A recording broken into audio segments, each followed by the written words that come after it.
E eu queria que você recebesse com muita honra. E vamos aplaudir ao Senhor Jesus pela vida do pastor Rui Damasceno. O Senhor Jesus que levantou. O Senhor Jesus. Gente, é para aplaudir o Senhor Jesus, viu? Aplauda ao Senhor Jesus direito.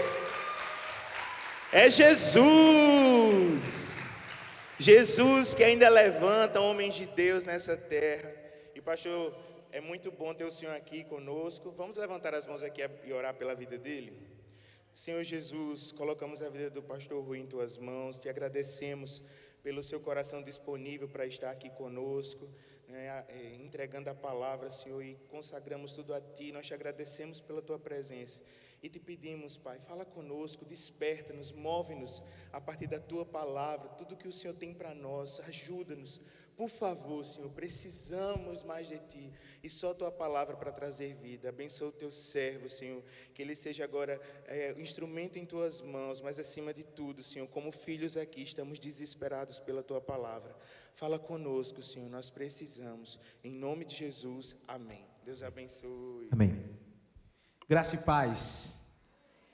Queria começar agradecendo pelo convite, também a confiança do pastor da igreja de permitir que seja compartilhado esse lugar que deve ser levado muito a sério, que é o lugar da pregação da palavra.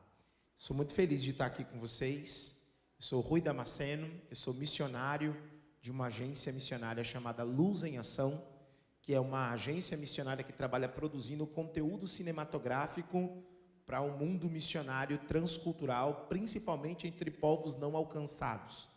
E eu trabalho com uma série chamada Tetelestai, né? Tetelestai, a história da salvação, a história eterna da redenção do homem, que é uma série de 11 episódios, uma série cinematográfica de excelentíssima qualidade, com 11 episódios de 30 minutos, que tem como objetivo explicar a salvação, desde a criação do mundo até a ressurreição de Jesus, através de 24 histórias bíblicas focadas na história da redenção eterna.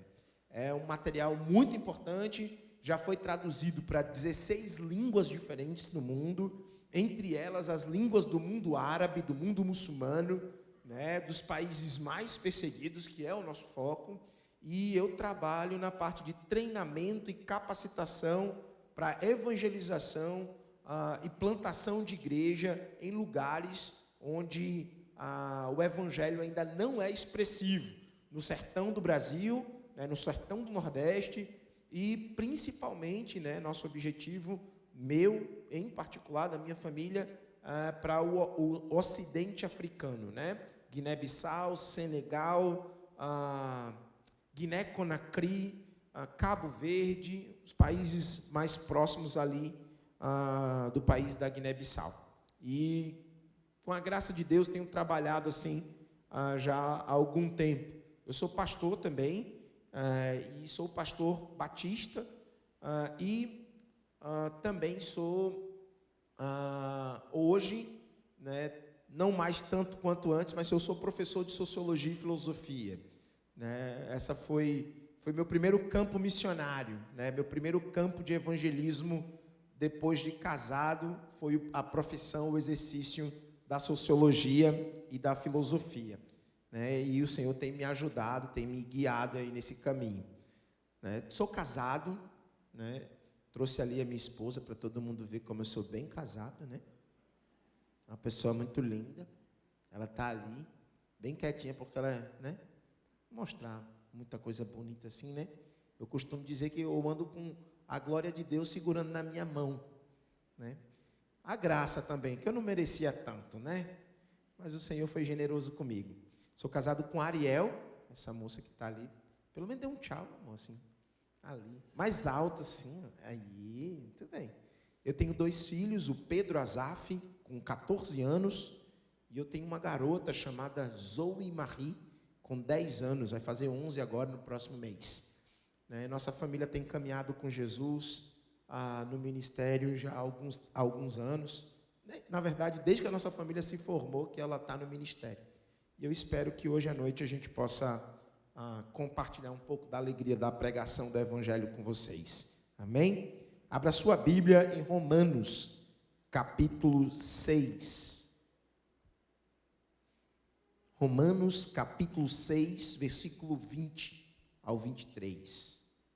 Que tema vocês escolheram, viu? Vocês não gostam muito dos pregadores. É um tema bem difícil. Mas a gente vai clamando aqui por graça e misericórdia, desde que me convidaram para ministrar sobre esse tema. O Senhor tem me incomodado e eu espero que tenha vindo da parte dele. Versículo 20 diz assim: porque quando vocês eram escravos do pecado, estavam livres em relação à justiça. Naquele tempo, que fruto vocês colheram? Somente as coisas de que agora vocês se envergonham, porque o final delas é morte. Agora, porém, libertados do pecado, transformados em servos de Deus, o fruto que vocês escolhem é para a santificação.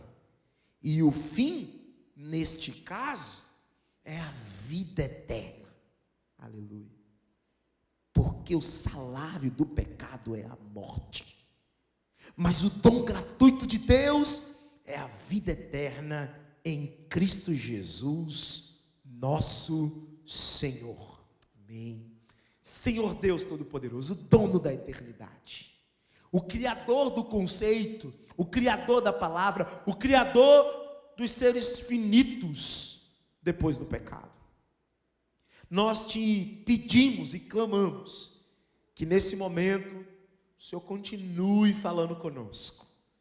Agora, através da tua palavra, o nosso coração cantou ao Senhor, o nosso coração clamou em canções pelo Senhor. Agora, atende ao clamor, respondendo por meio da tua palavra em nome de Jesus. Destampa os nossos ouvidos, para que a tua palavra faça sentido, Espírito Santo. Eu, como pregador, dependo do Senhor para falar aquilo que te agrada. Eles, como ouvintes, dependem do teu Espírito para entender a tua palavra. Então, em todas as situações, somos dependentes do Senhor. Então, clamamos, Espírito Santo, faz tua obra na nossa mente e nos nossos corações, para louvor da tua glória, em nome de Jesus Cristo justo. Amém?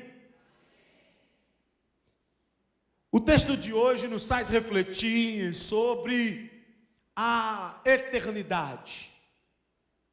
O salário do pecado é a morte, mas o dom gratuito de Deus é a vida eterna. Salário é um pagamento devido. Quando a gente estava traduzindo o Tetelestai, a série, para a língua de sinais brasileiros, foi muito difícil para traduzir essa parte do versículo, porque o salário do pecado é a morte. Porque na língua de sinais, salário sempre tem uma conotação de algo positivo e nunca de algo negativo. Na nossa cultura, no imaginário ocidental, salário é um pagamento merecido. No interior do sertão, às vezes aqui nas capitais do Nordeste também tem. Quando a gente diz assim, bem pago, bem empregado, mas ele vai receber o que merece, né? Cheio de paz o crente falar isso no coração. Não, mas o que é dele está guardado. Jesus estava, ainda bota Jesus para ser o executor da sua sentença, né? Jesus estava, mas Jesus vai se vingar no meu lugar. Pagamento. Em Romanos, Paulo diz, porque o salário do pecado é a morte. Ou seja, a morte é bem empregada para mim e para você. A morte, ela é bem aplicada à humanidade. A humanidade, então, merece ser finita. Você que está aqui sentado, você merece morrer. Você merece acabar. As pessoas que você mais amou, que morreram, mereciam morrer, mereciam acabar. Os animaizinhos que alguns aqui já florearam e poetizaram em cima deles, os pais de pet. Seu animal merece morrer, inclusive com menor glória que os seres humanos. A Bíblia diz isso. A morte é um pagamento merecido. Você merece morrer. Anote isso aí. Eu mereço morrer. Porque quem determinou que você morreria foi o autor da vida, foi Deus. Quem determina o começo, o meio e o fim das coisas é o nosso Deus. O ponto é, por que nós não gostamos da morte? Por que a morte nos incomoda? Por que a morte não parece uma boa companheira, uma vez que ela nos parece inevitável? Por que a humanidade, por mais que arrogante, diga, eu não tenho medo da morte? Eu tive um aluno semana passada que me procurou e disse, professor, eu queria saber por que as pessoas, os crentes, falam tão mal de Satanás. Eu olhei assim para ele e disse, é o quê? Eu falei isso para minha mãe, minha mãe achou que eu estava ficando doido. Eu disse para ele, eu também. E aí, no meio da conversa, falou-se sobre a morte, ele disse, eu não tenho medo da morte não, professor. Eu olhei para ele e disse, tem certeza? Me dê o nome da pessoa que você mais ama. Ele disse, minha mãe, amo demais. Então, vamos liberar ela para morrer agora? Não, professor. A morte é uma senhora incômoda, que nos persegue o tempo todo, do mais novo ao mais velho, sempre deixando um traço de inconformidade. Por quê? Muito provavelmente, porque o plano original para a sua vida não era a morte, mas era a vida. Então eu quero começar essa reflexão trazendo uma oposição entre o fardo pesado da morte em oposição com a ideia de eternidade. O que é a eternidade? A eternidade é um conceito, vocês colocaram no Instagram de vocês. A eternidade é um conceito que emite uma ideia, um sinal, mas ela é abstrata, ela não é palpável para nós seres humanos finitos, limitados. Mas nós seres humanos finitos e limitados criamos uma concepção de uma coisa que não tem começo, não tem meio e não tem fim. A eternidade é um conceito intelectual, é uma ideia, produto. A inteligência humana produz o conceito de eternidade e ele nos acompanha ao lado do conceito da morte e da finitude. Não dá para provar a eternidade cientificamente. Não é possível fotografar a eternidade, fazer uma experiência científica com a eternidade. Não dá para tirar uma selfie com a eternidade. Eu e a eternidade atrás de mim. Não dá. Humanamente falando, a eternidade não parece algo palpável. Ela nem é fácil de se explicar. Por quê? Porque nós somos limitados, nós somos finitos.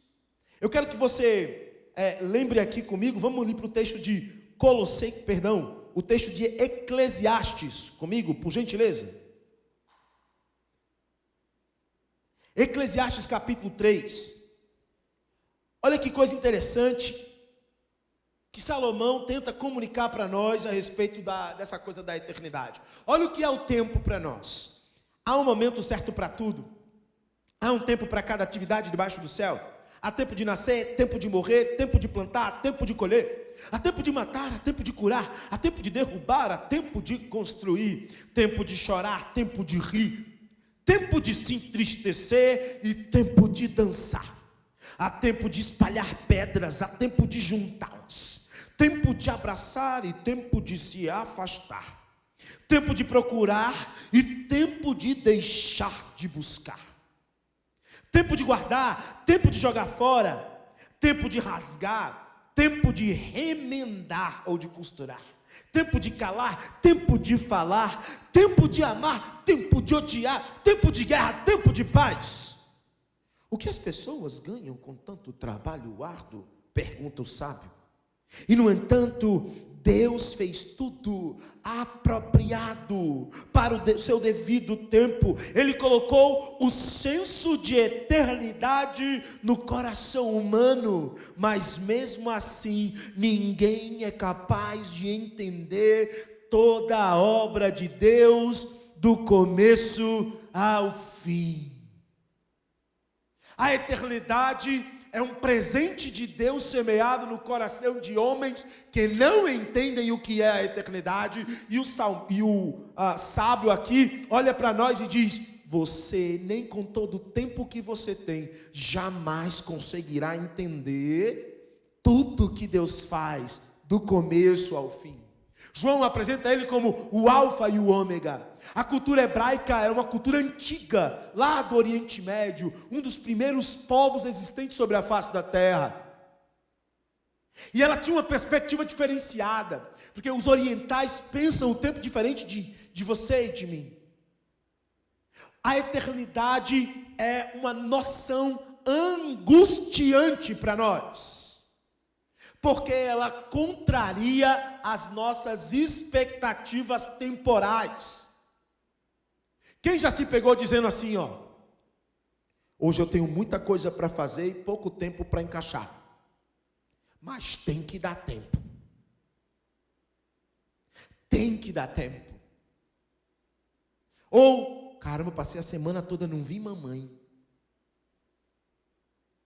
Poxa, acabou o dia, eu não orei. Caramba, hoje eu passei o dia com raiva. Hoje meu dia não foi produtivo. A eternidade é uma concepção que contraria o nosso desejo de ter mais tempo. Você não consegue acrescentar dias de vida a você mesmo. Você não consegue compreender o que significa eternidade. E eu queria levar você numa reflexão no livro de Romanos, para que você entenda por que nós não entendemos a eternidade. Por que nós não conseguimos entender a eternidade? Por que de alguma maneira Eclesiastes 3 parece fazer sentido só para os vivos? A pergunta central de Eclesiastes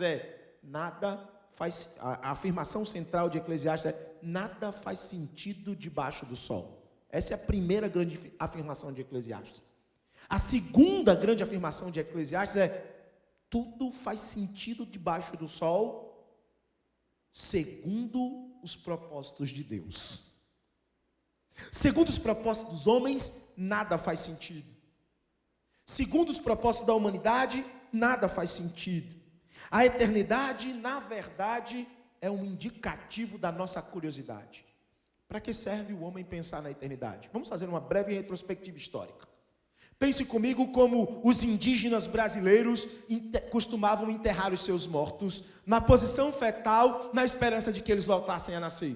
Pense como os grandes egípcios eram enterrados, de maneira que eles acreditavam, as pirâmides, eu não sei quantos de vocês sabem disso, mas as pirâmides são grandes túmulos, grandes agigos.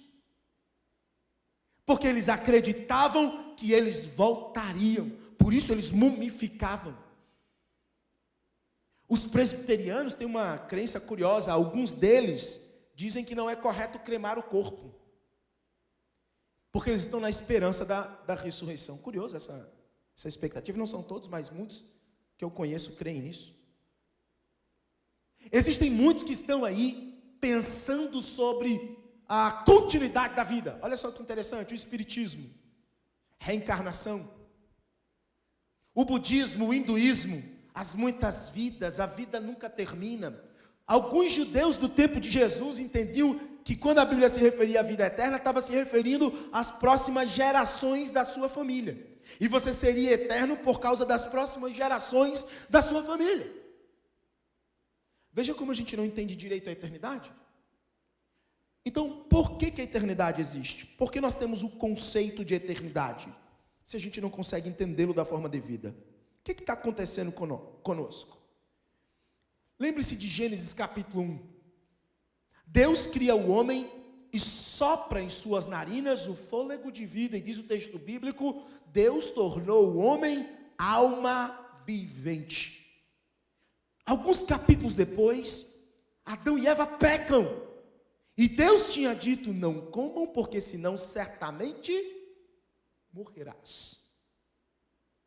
A morte entra no mundo. Romanos capítulo 5 vai fazer a dicotomia entre o antigo Adão e o novo Adão. Por meio de um só homem entrou o pecado no mundo, e por causa do pecado entrou a morte e interrompeu o projeto humano da eternidade.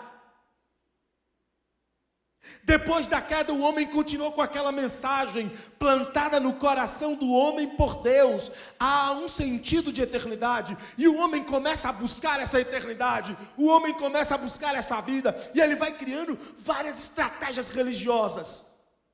Ele cria os contos de Gilgamesh, ele cria as religiões sumérias, ele cria as religiões mesopotâmicas, ele cria o maniqueísmo, ele cria vários pensamentos e doutrinas religiosas, espíritas, espiritualistas, animistas, tentando dar continuidade à sua vida. O homem está sedento, o homem não quer morrer. Levante a mão aquele que quer morrer.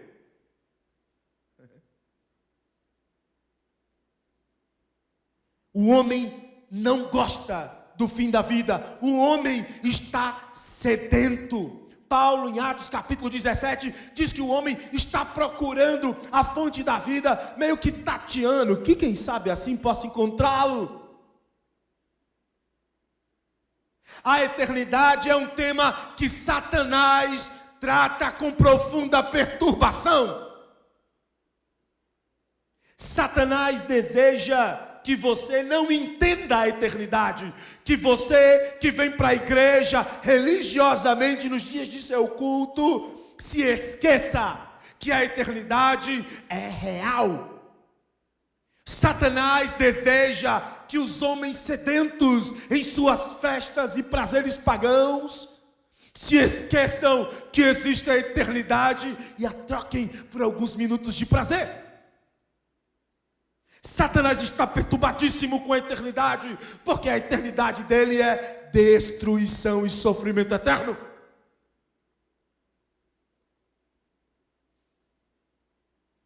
A eternidade está sendo esquecida nos bancos das igrejas.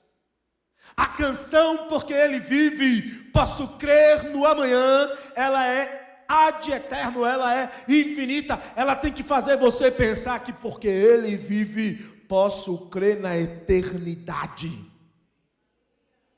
Se isso está escapando da sua mente e do seu coração, se os mais novos aqui presentes, antes de dormir, não anseiam pela eternidade, não oram ao Deus da eternidade, se quando amanhecem, não agradecem por mais um dia dessa eternidade nessa terra finita, eles estão se esquecendo de que existe eternidade. E essa é a maior estratégia de Satanás para nós, nos tempos modernos, o esquecimento da eternidade.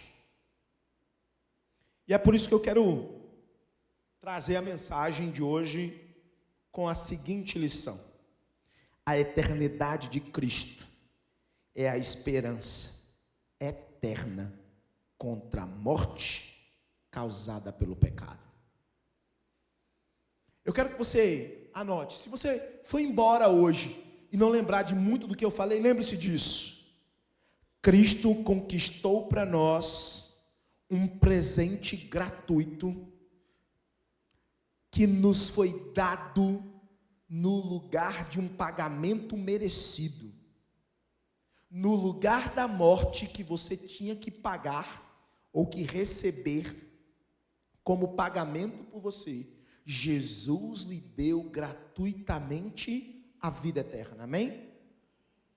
Crer nesta palavra faz você se comportar de maneira diferente nos tempos atuais. Crer que Jesus Cristo construiu uma oposição à morte que dá acesso a você, à vida eterna, vai fazer você viver de maneira diferente nessa terra. Vai dar um sentido diferente à sua vida nessa terra. Primeiro, eu quero que você entenda. Se você não entende isso, talvez você não seja crente. Talvez você não seja salvo, talvez você ainda não seja eterno. Quero dar uma primeira lição para vocês que a gente aprende dos versículos 20 a 23. Primeira lição que eu quero deixar para vocês: o pecado gera uma ideia ilusória para a humanidade. Os humanos estão cegos e sem preocupação com a justiça real. Quando você olha para o lado de fora da sua igreja, quando você olha para os seus colegas de escola, de faculdade, de trabalho, eles se esqueceram que existe a eternidade. Eles estão, como diz o apóstolo Paulo, comamos, bebamos, porque amanhã morreremos. Todo mundo vai morrer um dia. O pecado de Adão e Eva se alastrou pela humanidade e agora a humanidade tem uma visão iludida da eternidade. A minha pergunta para você: você está com a concepção correta sobre a eternidade, meu irmão? Você está sentado nesse banco vibrando com o quê? As músicas aqui passarão, as pregações aqui passarão, esse prédio passará. A sua vida aqui passará. A grande questão é: você entende o que isso significa para a eternidade? Os humanos estão presos em suas condenações. O versículo 20 diz: pois quando vocês eram escravos do pecado, estavam livres em relação à justiça. Gente, o pecado escraviza você, longe da justiça divina, longe da corretude, longe do amor, longe da prática correta do louvor a Deus. O pecado amarra você distante daquilo que é de fato para você ser e viver para todo sempre. Nós estávamos conversando ali, uma boa conversa antes do culto. Inclusive, queria dizer que esse foi o pop rock mais worship que eu já ouvi e o worship mais pop rock que eu já escutei. E a gente conversava sobre a fala dos anjos, santo, santo, santo. E depois eu pensei, mas quer saber de uma coisa? O importante é que se a gente estiver lá com eles, está valendo. Né? Senhoras e senhores, a eternidade é real e o que importa é se você entende se vai estar lá ou não. Mentes escravizadas não entendem a esperança. Mentes escravizadas pelo pecado não conseguem compreender a vida eterna. Mentes escravizadas estão numa Matrix. Quem assistiu o filme Matrix aqui? Levante sua mão, por favor, só para eu saber. Os 3, os 4. Eu assisti os 4. O professor de filosofia assiste aquele negócio. Lá tem um personagem que acha que está vivendo uma vida real. E ele passa 3 filmes lutando para sair do engano da vida mentirosa, da vida virtual, e entrar para a vida real. Quando ele finalmente consegue, ele é morto por aqueles que produzem a vida falsa. E no filme 4, ele volta, iludido de novo, esquecido de tudo que tinha vivido antes. A pergunta para vocês: será que vocês não estão vivendo uma matrix espiritual, achando que suas experiências na igreja, seus arrepios na hora das canções, suas confirmações na hora da pregação, é desse jeito, Jesus fala mais? Será que elas não são uma mera ilusão da sua má interpretação sobre o que é a eternidade e a vida com Deus? E se você estiver redondamente enganado? E se você não for uma vida eterna, redimida, restaurada, o que será de você, meu irmão? O mundo lá fora anda iludido assim. A eternidade passa a ser apenas uma angústia. Antagoniza com a morte e com o sentimento de fim precoce. Existencialismo. Para que você existe, meu irmão?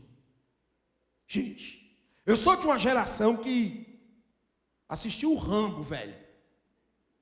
Eu sou da geração do MacGyver. Eu sou da geração dos Jaspion, dos Changemans.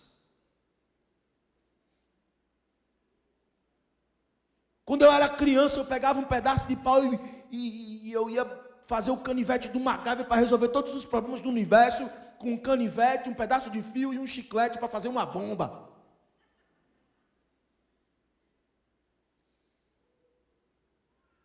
Eu vi Ayrton Senna ganhar uma corrida, meu amigo, com o carro quebrado.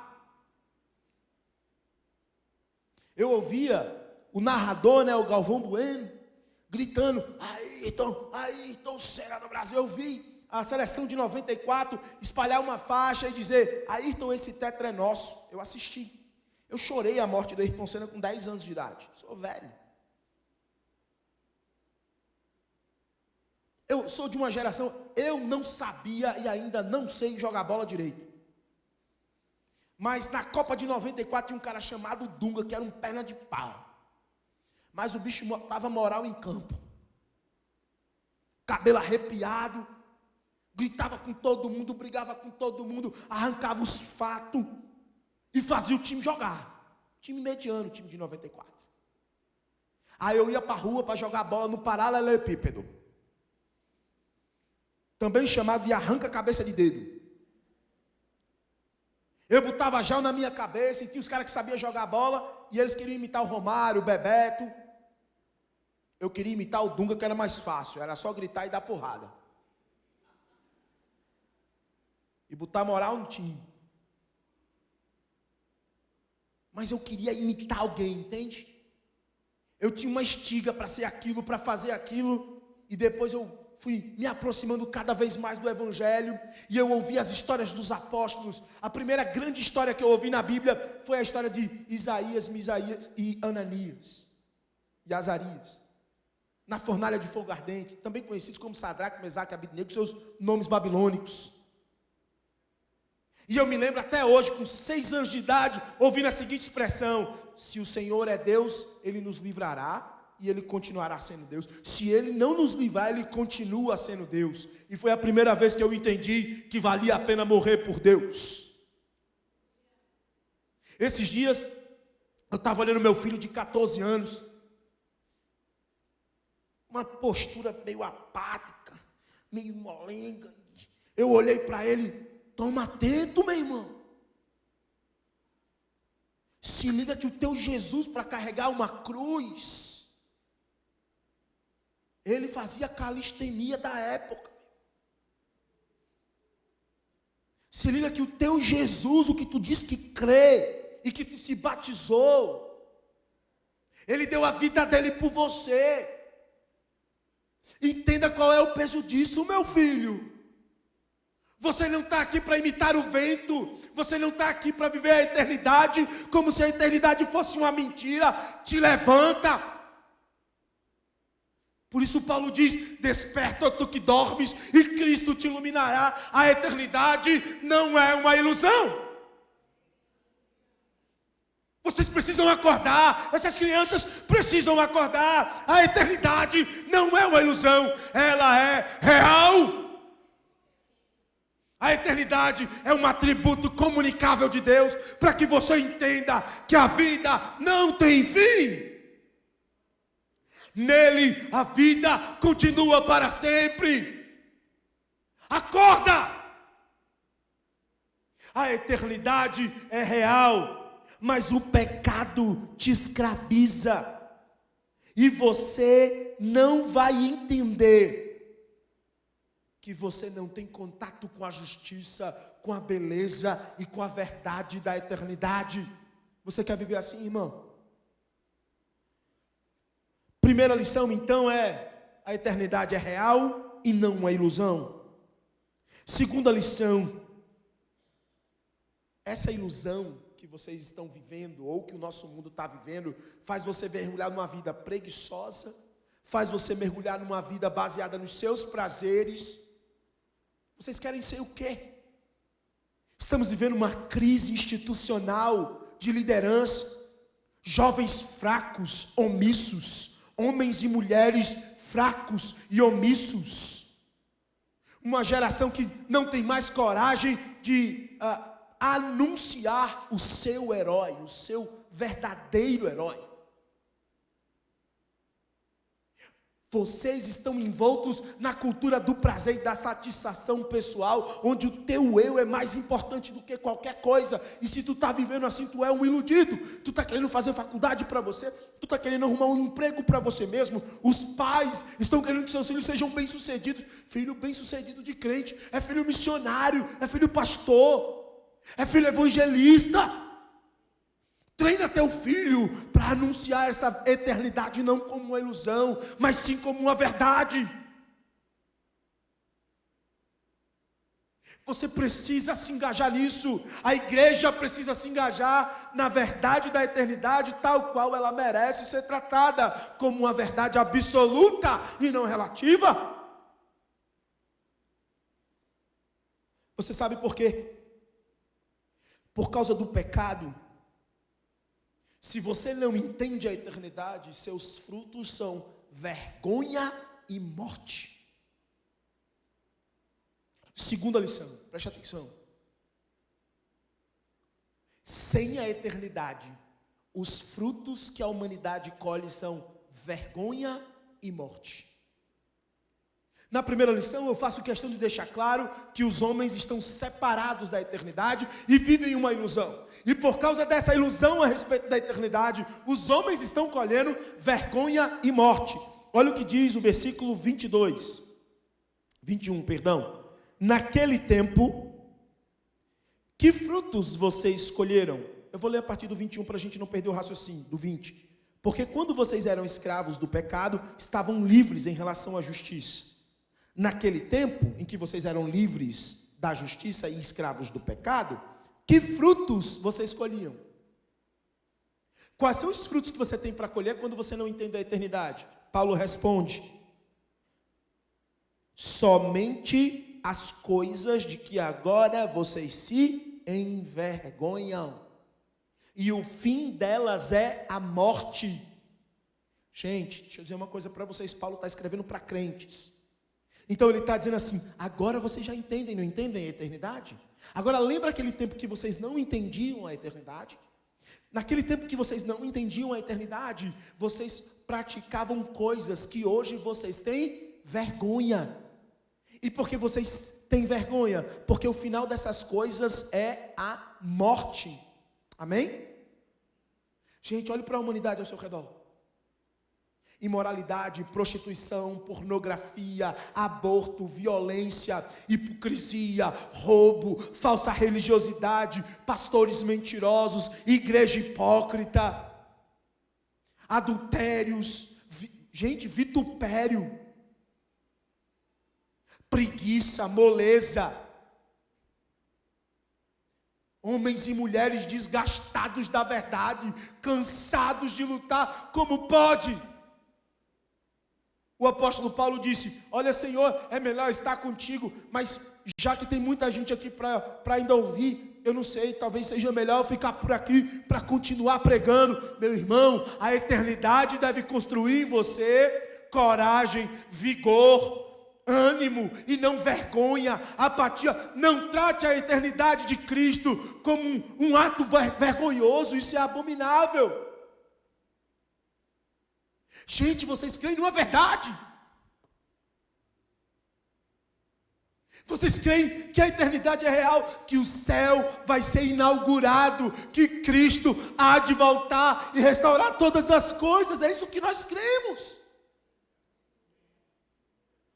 Em 1 Coríntios capítulo 15, Paulo diz: se nós pensamos apenas nesta vida, nós somos dos homens os mais miseráveis. Para de pensar só aqui, para de pensar só nessa terra. Nós somos aqueles que devemos andar pela terra, anunciando a eternidade, trazendo a esperança que a eternidade deseja abundar em nossos corações.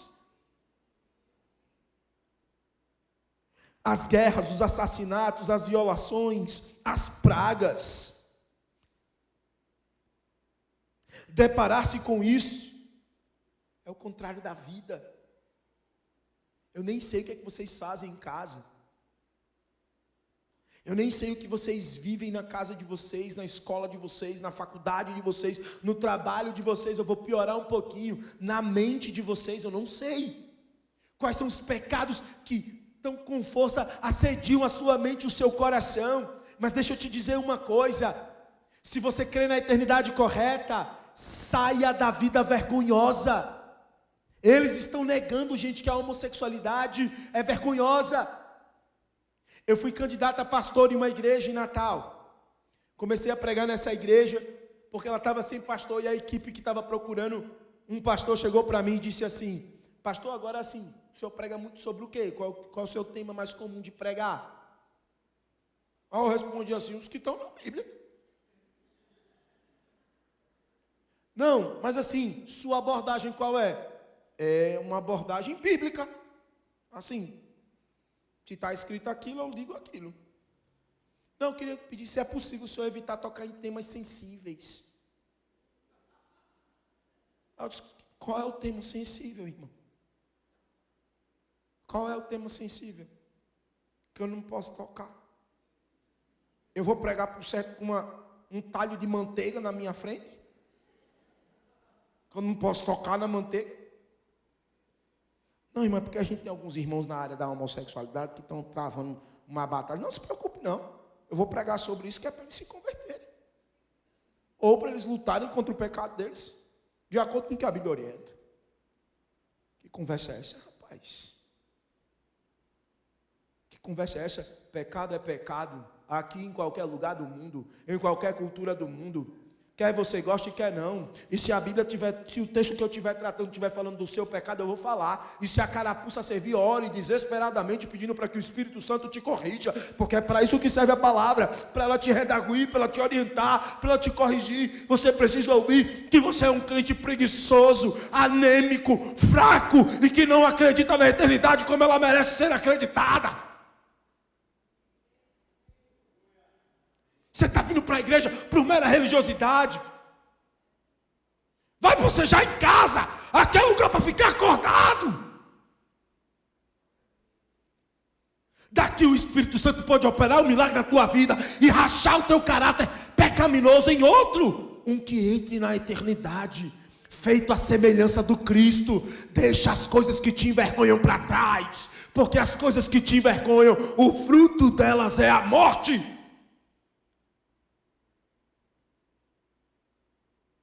Versículo 22 tem uma palavra que todo crente tem que levantar as mãos para os céus, porque ela aparece nesse momento. Antes você era escravo do pecado.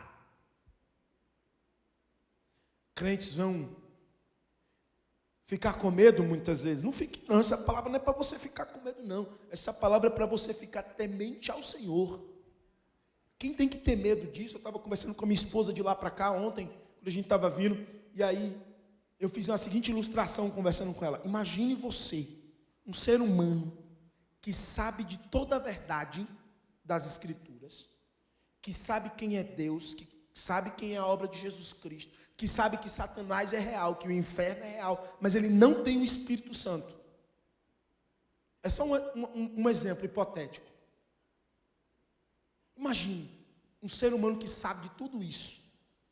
Que céu é real, que inferno é real, que Jesus Cristo é real, que a morte e a ressurreição de Cristo são reais, e que só é salvo aquele que confessa a Cristo. Aí o cara vai lá, sabe de tudo isso, mas ele está sem o Espírito Santo.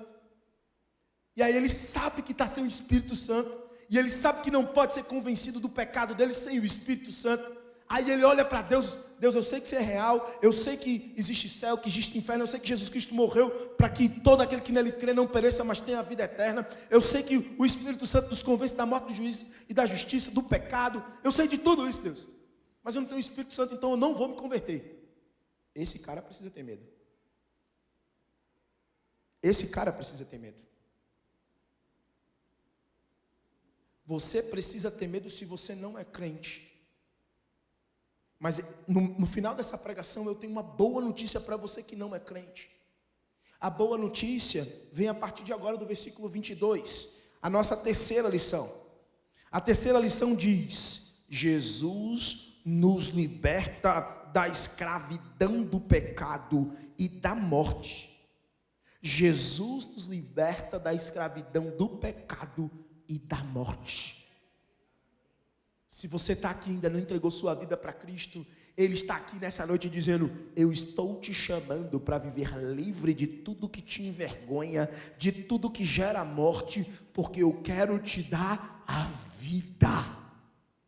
E uma vida, como dizem lá em Guiné-Bissau, e vida que catacaba, é uma vida que não se acaba. É uma vida abundante. Olha o que diz o versículo 22. Agora, porém, somos libertos do pecado, somos transformados em servos de Deus, e o fruto que antes era de vergonha e morte, agora o fruto que colhemos é para a santificação, e o fim deste Neste caso, é a vida eterna. A eternidade é real. E eu vim aqui nessa noite para te animar com essa notícia. Eu vim aqui nessa noite para te deixar animado com a ideia de eternidade. Você não morre jamais. Nós somos imortais. O fruto que agora opera em nós é o fruto da santificação. A morte é putrefação. A vida que Cristo nos dá é santificação, é restauração, é transformação. Nós somos um povo cheio de esperança eterna. Aliás, a eternidade é uma esperança tão forte em nós, que ela deixa claro lá em 1 Coríntios capítulo 13, que um dia nem de esperança a gente vai precisar mais. Nem de esperança nós vamos precisar mais, porque esperança só tem aqueles que esperam, mas um dia a nossa espera terá fim. Gente, isso é instigado demais. Isso é por demais animador.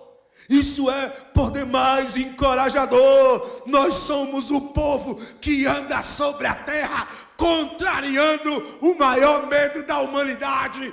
Nós somos o povo que anda sobre a terra, contrariando a morte e anunciando a vida eterna. Aleluia! Glória ao Deus Todo-Poderoso.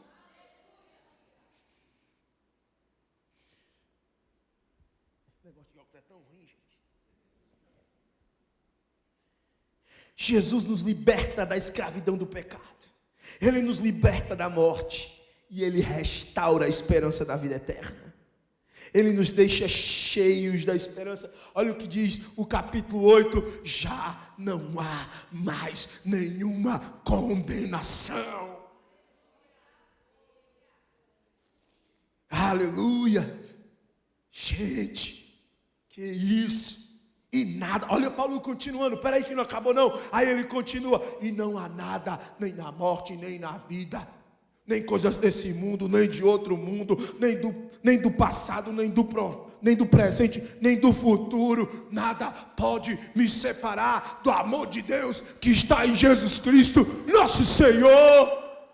A eternidade é real e ela é gratuita. Ele, Jesus Cristo, restaura em nós a esperança da eternidade.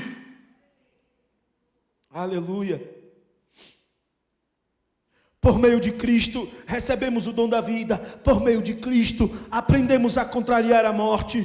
Por meio de Cristo, enfrentamos nossas dores com coragem de que nada pode nos separar de uma eternidade tão amorosa como essa em Cristo Jesus. Agora que somos livres, podemos cantar que já não há mais condenação. Agora que estamos livres, deixamos de ser escravos do pecado.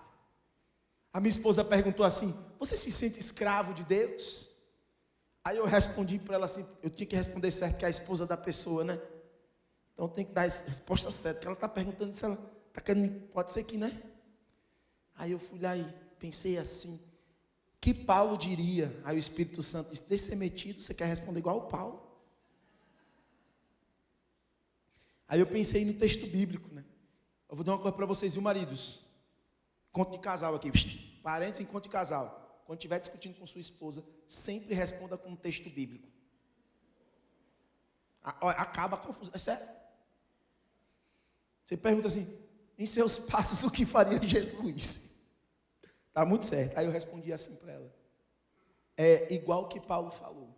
Em Cristo já não há mais distinção entre a escravidão, o que é escravo e o que é livre. Porque quando Davi fala que ele se via como escravo de Deus, ele se via como escravo de Deus, ele era escravo de Deus, mas o bom de ser escravo de Deus é que o escravo de Deus é tratado como livre. Para você ser escravo de Deus, primeiro você foi feito filho de Deus. A concepção de escravidão em Cristo é totalmente diferente. Nós somos escravos de um Senhor que não nos trata como escravos, mas nos trata como filhos de sua casa. Nós somos como um possível Damasceno Eliezer, só que já feito herdeiro de Cristo. Que escravo, sim, mas um escravo que é herdeiro de toda a herança de seu Senhor. Há uma concepção que precisa ser afunilada em nós. A quarta lição é só para repetir o que a gente já disse. A morte é uma oposição à vida. Mas se a morte é uma oposição à vida, temos então uma boa notícia, versículo 23. O salário do pecado é a morte, mas o dom gratuito de Deus é a vida eterna, em Cristo Jesus, nosso Senhor. Eu anotei algumas coisas aqui que eu não quero deixar passar. Quando Paulo diz, em Cristo Jesus, nosso Senhor, ele está dizendo algumas coisas importantes para nós. Primeiro, você foi convidado a olhar para a morte com um olhar diferente. No ponto anterior, eu lembrei a vocês que nós podemos olhar para qualquer dor. A dor da perda de um filho, a dor da perda de uma mãe, a dor da perda de um ente querido, um amigo, o desemprego, a própria depressão, as pragas, a morte, a guerra, todas as mazelas do mundo ao nosso redor, elas são desafiadas quando Cristo é o seu Senhor.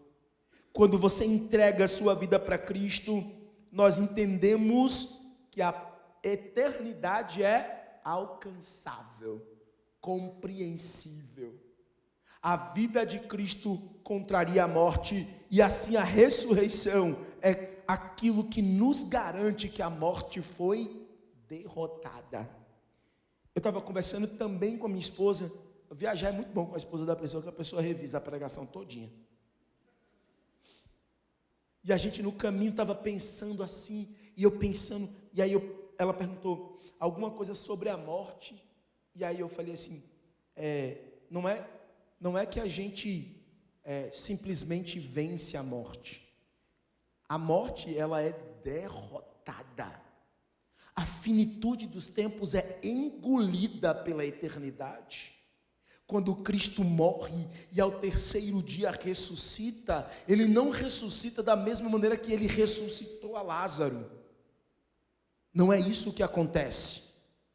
Quando Jesus ressuscitou Lázaro, um pouco de tempo depois, Lázaro morreu de novo. Mas quando Jesus ressuscitou, a morte se desesperou, porque ela percebeu que os dias dela estavam contados. A morte só é eterna para aqueles que estão eternamente sem Cristo, mas para nós que estamos eternamente em Cristo, a morte é finita, temporal, passageira, curta, breve, insossa, sem sabor, ínfima, medíocre, pequena, amenizada, e em oposição, nós somos transbordantes do Deus de toda a vida. Por isso que ele disse, aquele que crê em mim, ainda que esteja morto, viverá.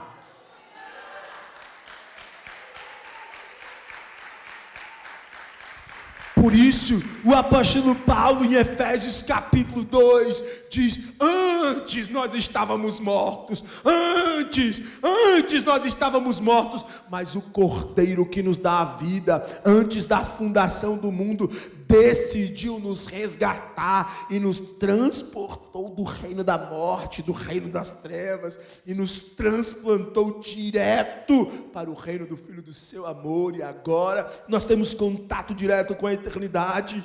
A ressurreição é a derrota da morte, A ressurreição de Cristo é o culto à eternidade do nosso Deus. A ressurreição do nosso Senhor é o banho de esperança que com o sangue de Cristo lava a humanidade da putrefação da morte e inaugura o tempo da vida eterna para todos nós em Cristo Jesus.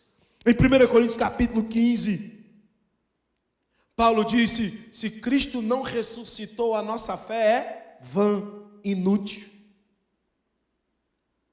Depois, eu queria convidar você agora para a gente ir lá, em 1 Coríntios capítulo 15, para a gente terminar a nossa reflexão.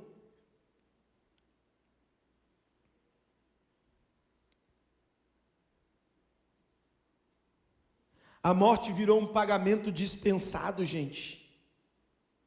A morte agora perdeu sua função. Em 1 Coríntios capítulo 15, a partir do versículo 53.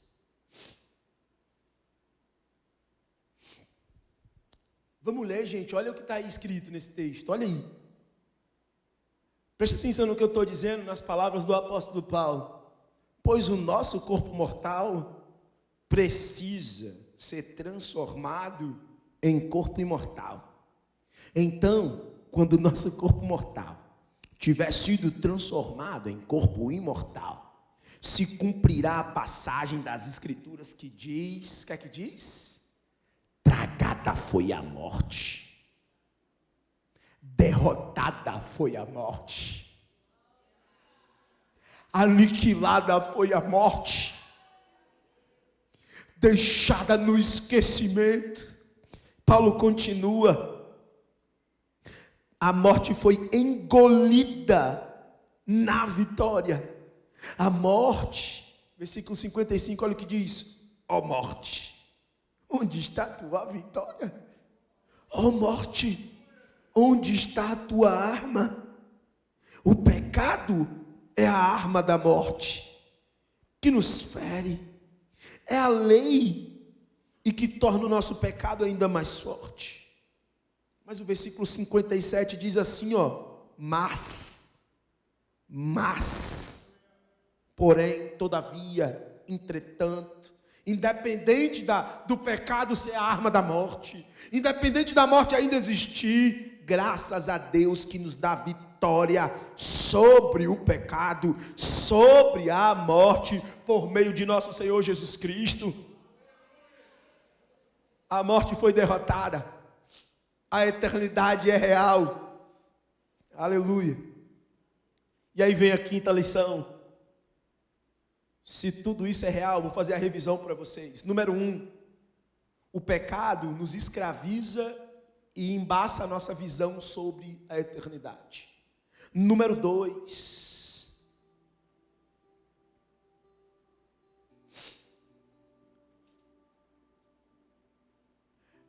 os frutos de uma vida escrava do pecado e sem a eternidade são vergonha e morte. Número 3,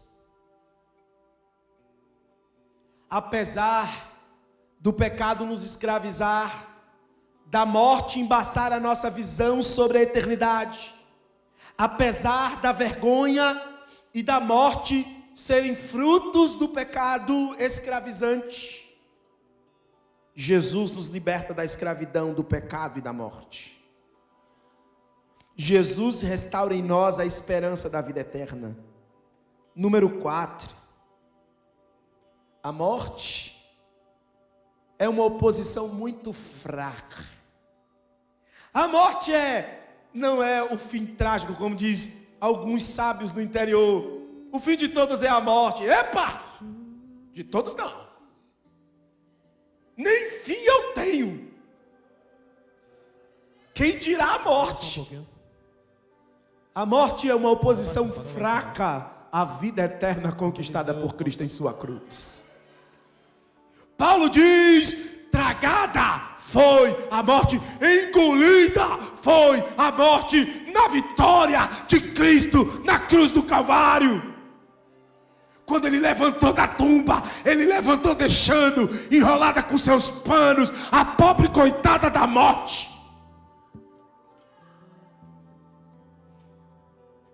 Então, se é verdade que uma vez nós tivemos uma visão embaçada da eternidade, se é verdade que os frutos de uma falta de crença na eternidade são a vergonha e a morte, também são verdades que tudo isso é vencido por Cristo na cruz, na sua ressurreição. Ele nos liberta dos efeitos da morte, Ele derrota a própria morte. Então, se isso tudo é verdade, que Cristo derrota a morte por nós e inaugura para nós a eternidade, eu tenho uma coisa para dizer muito importante. Então, trabalhe pela eternidade, anuncie a eternidade, creia na eternidade, mas fale dela. Vocês são portadores da notícia de que a morte foi derrotada. Saia pelas ruas quando acabar esse culto, mande mensagem para as pessoas e diga: ei, sabia que a morte foi derrotada? Sabia que você pode viver para sempre? Sabia que a guerra não vence o nosso Senhor? Sabia que as pragas não vencem o nosso Senhor? Sabia que a morte é limitada diante do poder que Jesus Cristo tem para liberar sobre sua vida? Ele morreu por você, Ele morreu para que você tivesse vida e vida eterna. Ei, a eternidade é real. O mundo precisa ouvir a mensagem dos portadores da eternidade. Eu quero encorajar vocês a saírem da zona de conforto. Eu quero encorajar essa igreja. Eu quero encorajar os irmãos que aqui estão. Não guardem a notícia da eternidade para vocês. Não deixem ela no bolso de vocês. Ela precisa ser anunciada. Ela precisa ser levada adiante. A eternidade nos mostra que a morte foi derrotada. Se a derrota da morte existe, então ela nos revela que, como Cristo ressuscitou, nós também ressuscitaremos. Podemos trabalhar, porque Cristo ressuscitou, e com Ele nós também ressuscitamos. Podemos ser firmes, 1 Coríntios 15, 58. Sejam, portanto, meus amados irmãos, firmes. Trabalhem sempre para o Senhor com entusiasmo. Em outra versão, a que eu mais gosto, diz: sejam sempre firmes, constantes e sempre abundantes em toda boa obra, porque o nosso Senhor ressuscitou, e isso garante que o nosso trabalho não seja em vão. Doe sua vida, entregue sua vida, viva para o Deus da eternidade, de eternidade em eternidade. O salmista diz: uma geração anuncia a outra geração os poderosos feitos do nosso Deus. Aleluia. Podemos ser constantes, pois somos eternos. Somos os portadores da esperança, pois somos eternos. Quem não teme nada somos nós. Nós não tememos o mal. Nós sabemos que há aquele que nos livra do mal. A morte foi vencida. Quero terminar com Apocalipse 21. O velho João, já idoso, dizendo assim, ouvi uma forte voz. Não foi uma voz fraca. Moisés diz, e os salmistas dizem, que quando Deus falou com ele lá no cume do monte, sua voz era como o som de muitas águas. Ouvi, Apocalipse 21, versículo 3, ouvi uma forte voz que vinha do trono e dizia: agora o tabernáculo de Deus está com os homens, com os quais Ele viverá. Eles serão seus povos. O próprio Deus estará com eles e lhes será Deus. Olha o versículo 4. Ele enxugará dos olhos toda lágrima. não haverá mais morte, nem tristeza, nem choro, nem dor, pois as antigas coisas já passaram. Aquele que está sentado no trono disse: eu estou fazendo nova todas as coisas. E acrescentou: